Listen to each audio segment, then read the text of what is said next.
বিশ্ব কাঁপছে। আজ যে আশঙ্কার কথা আমরা এতদিন বলে আসছিলাম তাই কি সত্যি হলো। ইরান হরমুজ প্রণালী বন্ধ করে দিয়েছে। বিশ্বের প্রায় 30% তেলের সরবরাহ এখন অবরুদ্ধ। আন্তর্জাতিক বাজারে তেলের দাম আজ কারো নিয়ন্ত্রণে নেই। কিন্তু এই আগুনের আজ সরাসরি এসে লেগেছে আপনার ঘরে, আপনার পকেটে। কেন এই একটি ঘটনা বাংলাদেশের অর্থনীতিকে দেশে দিতে পারে? আমরা কি এক ভয়াবহ দুর্ভিক্ষের দিকে এগিয়ে যাচ্ছি? আজ আমরা দেখাবো পদ্মার পেছনে সেই রূঢ় সত্য। আমি নুরুদ্দিন, দেখছেন নুরুদ্দিন ইনসাইটস। তেলের মহাবিপদ। হরমুজ প্রণালী কেন এত গুরুত্বপূর্ণ আমাদের জন্য?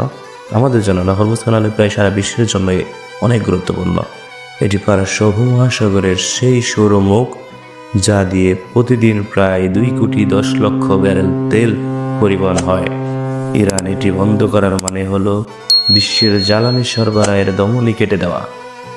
বাংলাদেশ যেহেতু আমদানিকৃত তেলের উপর নির্ভরশীল, তাই তেলের দাম বাড়লে আমাদের পরিবহন খরচ এক রাতেই দ্বিগুণ হয়ে যেতে পারে। বিদ্যুৎ সংকট ও শিল্পর ধস। জ্বালানি সংকট মানে শুধু তেলের দাম বৃদ্ধি নয়, বাংলাদেশের বিদ্যুৎ উৎপাদনে একটি বড় অংশ নির্ভর করে আমদানিকৃত ফার্নেস অয়েল এবং কাতার থেকে আসা এলএনজি গ্যাসের উপর। সরবরাহ বন্ধ হলে অন্ধকারে ডুবে যেতে পারে শহর থেকে গ্রাম। কলকারখানার চাকা থমকে যাবে, যার ফলে রপ্তানি আয় কমবে এবং বেকারত্ব বেড়ে যাবে। এটি ছাড়াও আমাদের হবে সারের সংকট ও খাদ্য নিরাপত্তা। সবাই শুধু তেল নিয়ে ভাবছে, কিন্তু এর চেয়ে বড় বিপদ হলো সারের সংকট। আমাদের ইউরিয়া সারে একটি বিশাল অংশ আসে মধ্যপ্রাচ্য থেকে। যদি সার আসা বন্ধ হয়ে যায় তবে আমাদের কৃষিখাতে ধস নামবে। ফলন কমলে বাজারে চাল ডালের দাম সাধারণ মানুষের নাগালের বাইরে চলে যাবে। এটি সরাসরি খাদ্য নিরাপত্তার জন্য এক বিরাট হুমকি। রেমিটেন্স ও প্রবাসী ভাইদের সংকট। মধ্যপ্রাচ্যে আমাদের লক্ষ লক্ষ প্রবাসী ভাই কাজ করছেন। হরমুজ প্রণালী ঘিরে যুদ্ধ বা উত্তেজনা দীর্ঘস্থায়ী হলে সেখানকার কোম্পানিগুলো বন্ধ হয়ে যেতে পারে। যদি প্রবাসীরা কাজ হারান তবে আমাদের রেমিটেন্স প্রবাহে ধস নামবে, এটা নিঃসন্দেহ। বৈদেশিক মুদ্রার রিজার্ভ কমলে টাকার মান আরও পড়ে যাবে। যেহেতু আমাদের রিজার্ভের বড় একটা অংশই আসে প্রবাসী রেমিটেন্স থেকে। এর মধ্যে অনেকে ছুটিতে বাড়িতে বাংলাদেশে এসেছেন, কিন্তু এখন দেখা গেল যে ফ্লাইট বন্ধ, যেতে পারতেছে না ওই দেশে, বিশাল সমস্যা, যেতে পারতেছে না, ইত্যাদি ইত্যাদি বৈশ্বিক সমস্যার কারণে এগুলো সরকারকে মাথায় রাখে প্রবাসীদের জন্য যে প্রবাসী মন্ত্রণালয় আছে সেগুলো কাজ করতে হবে।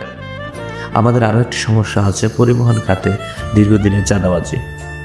এটা অস্বীকার করার মতো কিছুই নেই। এখানে প্রশাসনের কঠোর হস্তক্ষেপ নিতে হবে। সংকটকে পুঁজি করে একদল অসাধু চক্র পরিবহনে বাড়ার নৈরাজ্য তৈরি করবে। এখানে প্রশাসনের জিরো টলারেন্স নীতি দরকার। চাঁদাবাজি বন্ধ করতে হবে। হাইওয়ে টার্মিনালে সব ধরনের সাংগঠনিক চাঁদাবাজি টাস্ক ফোর্সের মাধ্যমে কঠোরভাবে দমন করতে হবে। প্রয়োজনে মোবাইল কোড বসাতে হবে। সরকার নির্ধারিত ভাড়ার চেয়ে বেশি নিলে লাইসেন্স বাতিল ও জেল জরিমানা করতে হবে।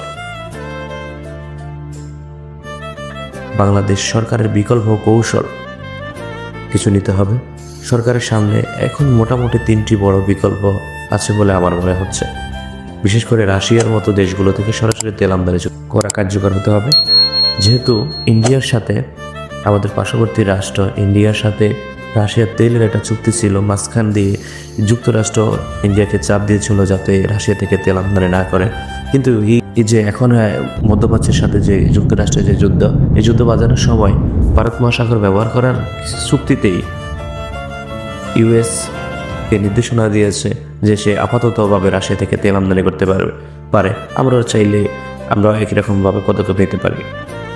কঠোর মিতব্যয়িতা অবলম্বন করে ডলার সাশ্রয় করতে হবে। অতিরিক্ত কোনো প্রয়োজন যেটা আমাদের প্রয়োজন আপাতত নেই সেটা আমাদেরকে ডলার দিয়ে বিশেষ করে আমদানি করা থেকে বিরত থাকতে হবে। আরও একটি কার্যক্রম করতে হবে, সেটা হচ্ছে ওআইসি প্ল্যাটফর্ম ব্যবহার করে আন্তর্জাতিকভাবে জ্বালানি সরবরাহ নিশ্চিত করতে হবে। দীর্ঘমেয়াদী সমাধান সেটা হচ্ছে পরনির্ভরশীলতা কমাতে হবে। এই যে আন্তর্জাতিক বাজার থেকে আমাদের এটা সেটা ইত্যাদি ইত্যাদি কিনতে হয়, চাল ডাল, এগুলো আমাদের দেশে কিন্তু কৃষি জাতীয় করে আমরা চাহিদার প্রতি বাড়াতে পারি। আমাদের এখন গ্যাস উৎপাদন জোর দেওয়া এবং নবায়নযোগ্য জ্বালানিতে বিনিয়োগ বাড়ানো, আমদানি নির্ভরতা না কমলে এমন প্রতিটি আন্তর্জাতিক যুদ্ধে আমাদের অস্তিত্বকে বিপন্ন করতে থাকবে। এছাড়া অন্তত 3 মাসের জ্বালানি তুল মজুদ রাখার স্ট্র্যাটেজিক্যাল রিজার্ভ গড়ে তোলার এখন বাধ্যতামূলক। এবং জনগণেরও সরকারের পাশাপাশি যেটা করতে হবে, যা আমাদের করা উচিত সেটা হচ্ছে প্রথমত আমরা সাশ্রয়ী হতে হবে। অপ্রয়োজনীয় বিদ্যুৎ যেমন লাইট, ফ্যান, এসি ইত্যাদিগুলো বন্ধ রাখতে হবে। জ্বালানি অপচয় বন্ধ করতে হবে। অপ্রয়োজনীয় মোটর বাইক, ব্যক্তিগত প্রাইভেট কার, উৎসব বা কেনাকাটা কমিয়ে সঞ্চয় মনোযোগী দিতে হবে। বলা যায় না আগামী যুদ্ধটা কতদিন চলে, দেশের পরিস্থিতি কোন দিকে চলে।